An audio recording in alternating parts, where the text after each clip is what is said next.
Biasanya kita selalu berusaha menghindari melakukan sesuatu yang sulit kapanpun yang kita bisa, tetapi ada orang yang selalu memilih melakukan sesuatu yang sulit setiap harinya. Dalam video ini, saya akan menjelaskan 3 alasan utama mengapa ada orang yang memilih pendekatan ini. Dan semoga Anda juga akan termotivasi untuk memulai melakukan sesuatu yang sulit juga hari ini juga. Jadi, mari kita mulai. Ada sebuah lingkaran yang tidak terlihat dalam diri setiap orang, di mana adalah tempat sebagian besar orang beroperasi. Lingkaran ini adalah zona nyaman kita. Setiap orang punya lingkaran ini, dan kita suka sekali berada di dalamnya. Biasanya terlihat seperti ini, pergi ke sekolah atau pergi kerja di mana kita melakukan apa yang diperlukan untuk melaluinya, tetapi tidak lebih dari itu. Lalu mencari hiburan yang cepat sepanjang hari dari ponsel atau perangkat lainnya. Atau menghabiskan akhir pekan dengan bergaul dengan orang-orang yang sama. Memegang pada keyakinan yang sama yang kita miliki selama bertahun-tahun dan tidak mempertimbangkan pendapat yang berbeda. Pada dasarnya, itu berarti mengambil jalan yang paling mudah. Hidup menjadi rutinitas yang dapat diprediksi, tanpa tantangan nyata dan kita merasa stagnan. Dan mudah untuk mengerti mengapa sebagian besar orang tinggal di dalam lingkarannya pada sebagian besar hidup mereka. Seperti namanya, nyaman di sini karena kita tidak mendorong diri kita ke sesuatu yang lain. Pada kesan pertama, tidak ada yang salah dengan itu. Mengapa kita harus secara sukarela menempatkan diri kita dalam posisi yang sulit dan penuh perjuangan jika tidak diperlukan? Tetapi jika kita hanya menjalani hidup kita di zona nyaman, kita mungkin tanpa sadar telah melakukan sesuatu yang tidak adil pada diri kita sendiri. Lihatlah, sementara zona nyaman kita memang nyaman, itu juga memiliki satu kelemahan besar. Orang yang terjebak dalam zona nyaman terlalu lama tidak hanya stagnan, tetapi mereka sering mengalami kemunduran juga. Ketika Anda melakukan hal-hal yang sama, dengan cara yang sama, berulang kali, zona nyaman itu sendiri mulai menyusut.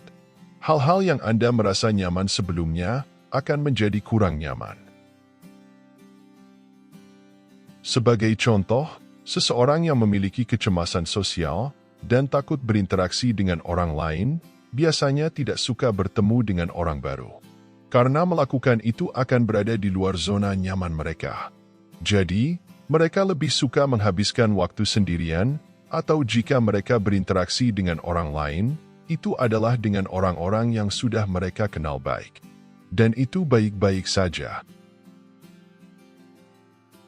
Tetapi katakanlah orang ini mulai menghabiskan waktu lebih sedikit dengan teman-teman mereka saat ini, dan bahkan lebih banyak waktu sendirian. Perlahan-lahan, zona nyaman mereka saat ini akan menjadi lebih kecil. Karena mereka tidak menghadapi ketakutan mereka, ketakutan itu menjadi lebih besar. Dan bahkan untuk menghubungi teman-teman mereka saat ini mungkin akan menjadi lebih sulit. Jadi Anda bisa melihat bagaimana paradoksnya, tidak keluar dari zona kenyamanan saat ini, dapat menyebabkan ketidaknyamanan di masa depan. Ketika otot-otot yang tidak digunakan untuk waktu yang lama, itu menjadi mengecil karena tidak ada alasan untuk tetap besar. Hal yang sama terjadi ketika kita tidak menantang diri kita sendiri. Kita menjadi kurang mampu menangani tantangan-tantangan yang hidup yang berikan kepada kita. Dan itulah alasan pertama mengapa kita harus mencoba melakukan sesuatu yang sulit setiap harinya. Kita tidak ingin stagnan, dan kita tidak ingin hal-hal yang saya nyaman dengan sekarang, menjadi tidak nyaman di masa depan. Namun, ketika kita mendorong diri kita dan melakukan sesuatu yang sedikit lebih sulit atau menantang bagi kita, kita meninggalkan zona nyaman. Kemudian kita masuk ke zona pertumbuhan. Inilah tempat kita berjuang dan mungkin merasa seperti orang bodoh yang tidak kompeten, tetapi inilah tempat semua kemajuan nyata terjadi. Dan Anda mungkin telah menyadari ini sendiri. Ketika berolahraga di gym, tubuh Anda tidak jadi lebih baik jika Anda hanya mengangkat beban yang sama setiap saat. Ketika belajar bahasa baru, Anda tidak akan maju jika Anda hanya berlatih apa yang sudah Anda ketahui. Untuk memperbaiki dan melihat kemajuan, Anda harus meninggalkan zona nyaman dan meningkatkan tantangannya. Itu mungkin berarti meningkatkan berat pada angkat beban Anda, atau membaca sesuatu yang baru dan mencoba mengingat informasi itu tanpa bantuan. Ya, itu akan membuat tidak nyaman. Ya, Anda akan berjuang. Dan iya, Anda mungkin merasa seperti orang bodoh. Namun melakukan sesuatu yang bermanfaat mengharuskan Anda melewati tantangan ini, karena hal yang memiliki imbalan terbesar selalu terasa sulit pada saat itu. Tidak ada kemajuan tanpa tantangan. Ingat itu. Tentu saja, zona nyaman bukan hanya satu zona tunggal untuk segala sesuatu. Kita memiliki beberapa zona. Anda mungkin mendorong diri Anda keluar pada beberapa zona, atau stagnan pada yang lain dan bahkan merosot di zona lainnya. Misalnya, Anda mungkin mengalami kemunduran dengan keterampilan sosial Anda, stagnan dengan pekerjaan Anda, tetapi mendorong diri Anda hingga batasnya di game. Ini tergantung pada masing-masing dari kita untuk mengidentifikasi zona mana yang membutuhkan lebih banyak usaha. Dan tidak masalah untuk berhenti berkembang dalam beberapa zona jika Anda puas dengan di mana Anda berada sekarang. Tidak perlu mendorong diri Anda dalam semua hal yang Anda lakukan. Tetapi jika Anda tidak puas dengan di mana Anda berada, ada beberapa cara untuk berpindah dari kenyamanan ke zona pertumbuhan. Anda mungkin sudah memiliki zona tertentu dalam pikiran Anda di mana Anda terjebak dan ingin memperbaikinya. Berikut ada 3 cara yang bisa Anda lakukan. Cara pertama adalah dengan melakukannya secara lebih konsisten. Cara kedua adalah dengan melakukannya secara lebih intens. Dan yang terakhir, cara ketiga adalah dengan melakukannya dalam waktu yang lebih lama. Ketiga-tiganya akan meningkatkan kesulitan dari apapun yang Anda ingin perbaiki. Saya akan menjelaskan dari tiap cara ini. Mari kita menggunakan berlari sebagai contoh. Pertama, melakukannya secara lebih konsisten berarti bahwa daripada berlari 3 kali seminggu, Anda mencoba meningkatkannya menjadi 4 hari. Karena Anda melakukannya lebih sering, menjadi lebih menantang. Tetapi ini juga membantu mengkonsolidasikan perilaku dan membuatnya lebih mungkin bagi Anda untuk melakukannya di masa depan juga. Kedua, melakukannya secara lebih intens. Yang berarti Anda melakukan versi yang lebih banyak usaha dari apa yang biasanya Anda lakukan. Ini mungkin berarti mencoba sesuatu yang baru, seperti berlari sprint atau berlari menanjak. Pada dasarnya, daripada berlari pada 60% kapasitas Anda meningkatkannya menjadi 90%. Ini juga menambahkan variasi dan sebenarnya membantu membuat aktivitas lebih menyenangkan, karena Anda tidak melakukan hal yang sama setiap saat. Ketiga, melakukannya dalam periode waktu yang lebih lama hanya berarti menghabiskan lebih banyak waktu untuk itu, kapanpun Anda memutuskan untuk melakukannya. Jadi jika biasanya Anda berlari selama 20 menit, Anda sekarang mencoba melakukannya selama 30 menit. Pada dasarnya Anda mendorong diri Anda dan bertahan sedikit lebih lama dari yang biasa Anda lakukan. Sederhana seperti itu. Dan semua ini bisa diterapkan pada hampir setiap kegiatan. Belajar bahasa baru? Lakukan itu setiap hari, bahkan mungkin beberapa kali sehari jika memungkinkan, meningkatkan waktu yang Anda habiskan untuk belajar sebesar 15 menit. Dan gunakan ingatan aktif dengan pengulangan untuk mengingat lebih banyak. Mencoba meningkatkan keterampilan sosial Anda, konsisten menempatkan diri Anda dalam lingkungan sosial, dan coba katakan lebih banyak kalimat setiap kali Anda berada dalam lingkungan sosial, dan jadilah orang yang mengajak teman Anda keluar. Semua metode ini adalah cara yang baik untuk berpindah dari zona kenyamanan menuju zona pertumbuhan, tetapi tergantung pada zona yang ingin Anda perbaiki, beberapa di antaranya lebih berguna. Misalnya, jika Anda mencoba belajar sebuah alat musik, Anda akan menemukan bahwa sebenarnya lebih baik untuk bermain alat musik itu setiap hari selama 10 menit, daripada bermain sekali seminggu selama 1 jam. Juga, Anda tidak harus menggunakan ketiga metode tersebut secara bersamaan, atau itu mungkin terlalu banyak dan terlalu cepat. Sebaliknya, Anda bisa memilih satu, dan setelah Anda siap, berkembanglah dari sana. Seperti yang sudah disebutkan, sebagian besar kemajuan dalam hidup berasal dari ketidaknyamanan jangka pendek.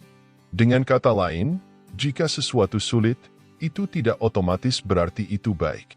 Mematahkan kaki Anda mungkin tidak nyaman, tetapi saya tidak tahu hasil positif apa yang mungkin Anda dapatkan dalam jangka panjang. Ketidaknyamanan yang ingin Anda rasakan harus memiliki manfaat jangka panjang. Misalnya ketika Anda belajar sesuatu yang baru, membuat Anda merasa bodoh pada saat itu, tetapi karena Anda menyerap konsep baru itu, Anda menjadi lebih cerdas dari waktu ke waktu. Makan secara sehat dan menahan kadar gula mungkin sulit, tetapi itu yang memungkinkan Anda untuk tetap berada dalam kondisi fisik yang baik. Menabung uang daripada berfoya-foya pada sepasang sepatu baru yang keren mungkin sulit, tetapi jika diinvestasikan dengan baik dan diberi waktu yang cukup, itu akan membuat Anda lebih kaya. Jadi jenis zona seperti inilah yang sebenarnya harus Anda dorong. Mereka akan memberi rasa sakit jangka pendek, tetapi keuntungan pada jangka panjang. Dan itulah alasan mengapa kita harus mencoba melakukan sesuatu yang sulit setiap harinya. Meskipun mungkin terasa tidak nyaman pada saat itu, kita tahu bahwa manfaatnya akan terbayar di masa depan. Dan hanya dengan memasuki zona pertumbuhan dan mendorong diri kita dapat menuai manfaat jangka panjang yang positif itu. Pertanyaannya adalah mengapa tidak banyak dari kita memutuskan meninggalkan zona nyaman jika sudah jelas menguntungkan untuk masa depan? Ya, itu karena sebenarnya ada zona ketiga. Jika seseorang terlalu mendorong dirinya terlalu kuat keluar dari zona nyaman, mereka mungkin langsung melompati zona pertumbuhan dan masuk ke zona bahaya. Inilah sebabnya kita merasa tidak nyaman pada awalnya. Karena itu, jika Anda berolahraga terlalu banyak, Anda mungkin mengalami cedera.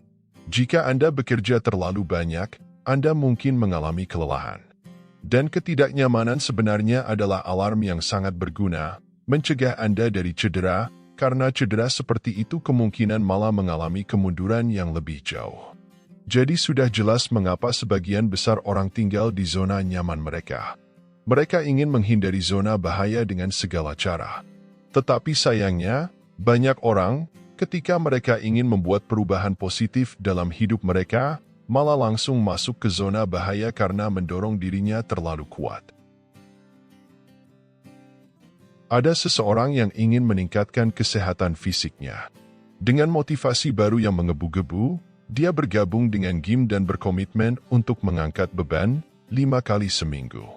Dia juga bersumpah untuk memulai diet ketat di mana dia akan mengurangi asupan kalorinya dan menghilangkan semua gula.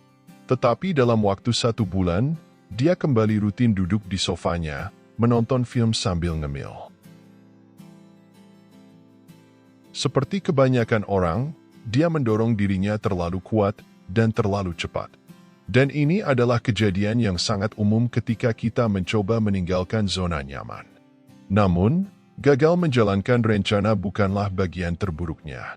Masalah yang lebih besar yang dimiliki orang sekarang adalah bahwa karena mereka gagal memenuhi harapan mereka yang tinggi, mereka juga menguatkan keyakinan mereka bahwa itu benar-benar tidak mungkin bagi mereka untuk berubah dan tumbuh. Karena itu menyebabkan mereka tidak mau mencoba untuk memperbaiki diri mereka lagi di masa depan. Dalam pikiran mereka adalah orang-orang yang gagal yang tidak boleh mencoba lagi. Jadi apa solusinya di sini? Bagaimana cara membuat keluar dari zona nyaman lebih mudah, sehingga kita bisa beroperasi di zona pertumbuhan, tetapi pada saat yang sama, menghindari zona bahaya? Perubahan positif memerlukan bergerak keluar zona nyaman kita. Namun, tidak harus dilakukan semuanya dengan sekaligus. Metode yang jauh lebih efektif adalah untuk melakukannya secara bertahap dalam kenaikan kecil dan peningkatan yang dapat dikelola. Lagi pula, Jika seseorang telah benar-benar tidak aktif dan ingin mulai berolahraga, tidak masuk akal untuk mulai melakukan angkat beban yang intens selama 2 jam, 5 kali seminggu. Kemungkinan keberhasilan mereka akan jauh lebih tinggi jika mereka hanya mulai dengan sesuatu yang mereka benar-benar mampu lakukan. Seperti memiliki sesi gym ringan, 3 kali seminggu, selama 45 menit. Dan hanya setelah mereka mampu mempertahankan itu, lalu melakukan lebih banyak. Ingatlah, jika Anda tidak dapat berkomitmen untuk perubahan kecil, bagaimana Anda bisa berharap untuk berkomitmen pada yang lebih besar? Manfaat lain dari melakukannya secara bertahap adalah Anda menciptakan siklus umpan balik positif. Karena Anda benar-benar mampu melakukan apa yang Anda rencanakan, Anda memberi diri Anda bukti bahwa Anda memang bisa memperbaiki diri dan berubah. Dan bukti kemajuan ini, meskipun kecil, membuat Anda merasa sangat baik dan lebih percaya diri dengan kemampuan Anda. Ini akan memberi Anda bahan bakar ketekunan untuk melewati lebih banyak tantangan lebih jauh di masa depan. Pada dasarnya, kesuksesan mulai memberi makan dirinya sendiri dan Anda terus mendorong melangkah lebih jauh dari zona nyaman Anda. Juga, ketika Anda mendapatkan siklus umpan balik positif yang berjalan di satu zona, lambat laun akan menyebar ke zona lain. Dan ini adalah alasan mengapa kita mencoba melakukan sesuatu yang sulit setiap harinya. Setiap kali kita dapat melakukan sesuatu di luar zona nyaman, bahkan jika hanya sedikit, itu memulai siklus umpan balik positif ini, kesuksesan memberi makan pada kesuksesan yang lebih lanjut. Dengan begitu, Anda tidak harus selalu mendorong diri melampaui zona nyaman Anda. Ketika saya mengatakan kita harus melakukan sesuatu yang sulit setiap harinya, jangan salah artikan ini sebagai kita harus mencoba memperluas dalam setiap zona setiap harinya. Kita mungkin mendorong diri kita di 1 atau 2 zona. Tetapi selama waktu itu, kita akan kembali ke zona nyaman dalam zona lainnya. Ini memungkinkan kita untuk mempertahankan zona kita saat ini, tetapi juga mendapatkan istirahat dan pemulihan yang cukup. Tanpa istirahat, kita mungkin akan kelelahan. Ya, ketika pada waktu Anda ingin tumbuh, Anda memberi zona nyaman Anda waktu untuk mengejar tuntutan baru. Pertama-tama Anda memperluas zona nyaman Anda dengan melakukan sesuatu yang sulit. Tetapi Anda tidak memperluasnya tanpa henti. Sebaliknya, ketika mulai terasa terlalu membebani, Anda menurunkan kesulitannya dan mundur sedikit dari zona nyaman yang Anda sebelumnya. Ini memungkinkan Anda untuk terbiasa dengan perubahan baru, dan Anda membiarkan zona nyaman Anda mengejar tuntutan baru Anda yang mencegah Anda dari kelelahan. Setelah Anda beradaptasi dengan tuntutan baru dan Anda merasa siap untuk memperbaiki lagi, Anda mendorong lagi melampaui zona nyaman baru Anda. Sama seperti sebelumnya, begitu Anda merasa itu terlalu sulit, Anda menarik diri sedikit di atas titik sebelumnya. Pada dasarnya Anda secara konsisten menantang diri Anda sendiri, tetapi juga kembali zona nyaman terakhir ketika menjadi terlalu sulit. Dan Anda dapat mengulangi proses ini sampai Anda mencapai tingkat yang Anda inginkan. Cara lain untuk melihatnya adalah untuk berpikir tentang zona nyaman sebagai tempat perlindungan sementara, tetapi bukan tempat tinggal permanen. Seperti yang Anda lihat, tujuan dari video ini bukanlah untuk mengeluarkan diri Anda sendiri sampai Anda tidak bisa melangkah lebih jauh. Sebaliknya, kita mencoba meyakinkan diri untuk menemukan tantangan yang layak, dengan harapan memperbaiki diri Anda dalam hal-hal yang Anda pedulikan. Sayangnya, banyak orang menyerah pada sentuhan pertama kegagalan atau ketidaknyamanan, dan mereka tidak pernah melihat apa yang sebenarnya mereka mampu. Jika Anda tidak pernah mendorong diri Anda sampai batas, bagaimana Anda bisa tahu di mana batas Anda? Hanya mereka yang secara konsisten mendorong melampaui zona nyaman mereka dan menerima perjuangan, yang mampu mencapai potensi sejati mereka. Jadi saya mendorong Anda untuk melakukan sesuatu hari ini yang Anda anggap sedikit lebih menantang. Baca buku beberapa halaman lagi, lakukan beberapa gerakan tambahan di game, pelajari beberapa kata baru. Cobalah melakukan sesuatu yang sulit hari ini, dan saya jamin, Anda akan menjadi lebih baik daripada kemarin. Sekian untuk video kali ini, semoga bermanfaat. Terima kasih sudah menonton, tetap semangat,